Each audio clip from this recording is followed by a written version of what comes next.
சளி பிடிச்சிருக்கும் போது, கிளைமேட் ஒரு மாதிரி டல்லா இருக்கும்போது, இல்ல சளி பிடிக்கிற மாதிரி இருந்தா கூட இந்த மாதிரி ஒரு சூப் வச்சு குடிச்சு பாருங்களேன். ரொம்ப ரொம்ப இதமா இருக்குங்க தொண்டைக்கு. நான் இன்னைக்கு 1/2 லிட்டர் அளவுக்கு தண்ணி எடுத்திருக்கேங்க.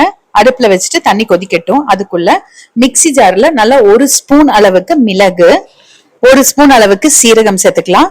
2 ஸ்பூன் வர கொத்தமல்லி. இது வந்து நான் நார்மல் டீஸ்பூன்ல தாங்க சேர்க்கிறேன். 2 ஸ்பூன் வர கொத்தமல்லி, கொத்தமல்லி தூள் சேர்த்தா நல்லா இருக்காது. இது கூட 2 பல் பூண்டு, ஒரு 4-5 சின்ன வெங்காயம், இது கூட கொஞ்சம் கருவேப்பிலைங்க.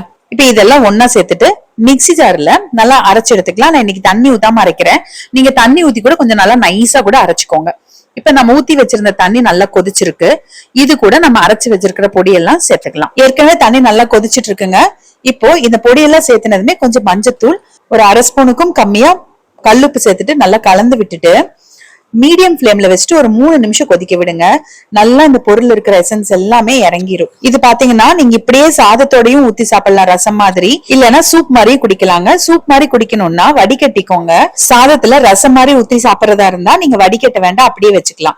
அப்படி ரசம் மாதிரி ஊத்தி சாப்பிடறதா இருந்தா எல்லா பொருளுமே இன்னும் கொஞ்சம் கொஞ்சம் அதிகமா சேர்த்திக்கோங்க. வடிகட்டினதுக்கு அப்புறமா ஒரே ஒரு ஸ்பூன் தேங்காய் எண்ணெய் சேர்த்துட்டு மிக்ஸ் பண்ணிட்டு அப்படியே டம்ளர்ல ஊத்தி குடிச்சு பாருங்களேன். அவ்வளோ இதமா இருக்குங்க தொண்டைக்கு. இது சின்ன பசங்கள்ல இருந்து பெரியவங்க வரைக்கும் எல்லாருமே குடிக்கலாம். ரொம்ப ரொம்ப சுவையா இருக்கும்.